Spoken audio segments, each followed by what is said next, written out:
না আমি তো তোমার ওই যে বাসায় ছিলাম, উত্তর বাসায় ছিলাম। আজকে খালি বেরিয়ে আসছি যে চিন্তা করলাম যে ডাকাতি যেহেতু হচ্ছে, তোরা ডাকাতি ও সিলাই গিয়ে আমরা এটা বিয়ে মারলো, শর্ট করলো, বুঝলে না? এখন তো কোনো ইয়ে নাই, এখন হলো সব ইয়ে হয়ে গেছে টাকা। টাকা তো কোনো মানুষ না। আমার এখানে আল্লাহর রহমতে সব আছে, আমি দেশে যাবো কেন? পরে আমার কাছে আপনি সব জানেন, হারুনের সব জানেন, এইগুলো এসে আমাদেরকে বলতে হবে।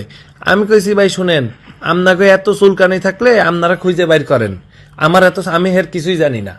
না আপনি এর লগে ঘুরছেন, আপনি এখন পোল্টি মারতে কেন? আপনারা তো এ শেষ করে দিছে, তাহলে আপনি কেন এগুলা ইয়ে করতেছেন? এই যে 5 জন সমন্বয়ক আমি আমার কাছে গেছিলাম, এটা কি আমি নিছি? ভাই কিন্তু একটা কথা কই, সবাই বলতেছে যে এটা আপনি আজকে দেশের পরিস্থিতির জন্য আপনি দেয়, এটা জানেন?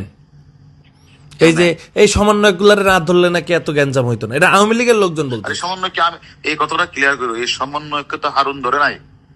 সমন্বয়কে ঊর্ধ্বতন কর্তৃপক্ষ নির্দেশে হারুনের কাছে হস্তান্তর করা হয়েছে, এটা তুমি লেখো এতে।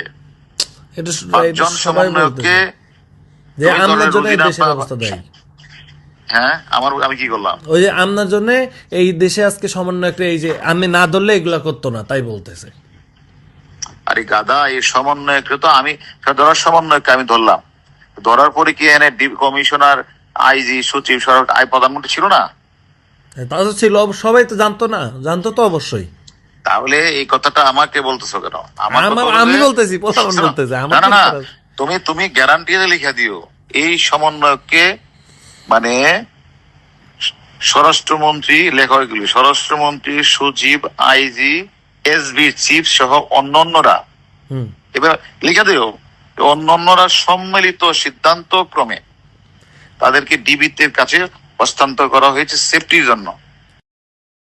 শোনো, আমি হারুন যদি একবার চট দিতাম তো ডিবির হারুন আমাদেরকে পিটাইছে করতো। আমি এদের সাথে ভালো ব্যবহার করছি, ওদের বাপ মাকে এটাই কেনা আমার লোক ভাত খাওয়াইছি, ওদের না ভাত খাওয়াইছি, ওদের বাপ মাকে ভাত খাওয়াইছি। অর্থাৎ মানুষ আশ্বস্ত হওয়ার জন্য দেখো ডিবির হারুন কত ভালো বিহেভ করতেছে, এটার জন্য, আর কিছু না। আমার উদ্দেশ্য তো এটা ছিল, যে আদেশটা দিছে আদেশটা পালন করছে। এবং কখনো কি 5 জন একবার বলছে বলো না যে গায়ে হাত দিছে, এটা বলে মারছে এই করে যাচ্ছে? কখনো কি নুরু বলছে হারুন মারছে? না, এটা প্রশ্নই আসে না। তুমি তো আমার চিনো। কয় কি যে হ্যাঁ আমার টাকা মারছে, আমি এখন এটা লই হেরে আমি এখন ধরমু। আমি যে আপনি ধরেন যান, অসুবিধা নেই। টাকা আমি কি তার তো দাল্লা বাবা দেখা হয়েছে? আমি কইছি আপনি ধরেন পারলে যান। টাকা নিলে তো তোমার দিয়ে তাই এগুলো তোমার কাছে দিছে, তাই না? আমার বালের লোক দেখা হয়েছে আমার আল্লাহ বেটা আমার কাছে দিছে, আমি তো নিয়ে আপনার দিছি। সেটা তো অন্য বিষয়ের কথা, ওর লোক আমার কোনো কথা হয়েছে না, ওর সাথে কথা একটা কথা মনে রাখতো, আমি তো বাংলাদেশে আছি, তাই না? সেদিন গোলাম মোল্লা রনি বলছে না যে হারুনের বাপের ক্ষমতা আছে এই 5টা ছেলেকে নিয়ে আসা। তোমার প্রতি আমার বিনীত অনুরোধ, তুমি তো অনেক জায়গায় কথা বলো, যে কথাগুলি হইলে এগুলি বললো, একটু পয়েন্ট দিও, পারলে। ঠিক আছে? আচ্ছা।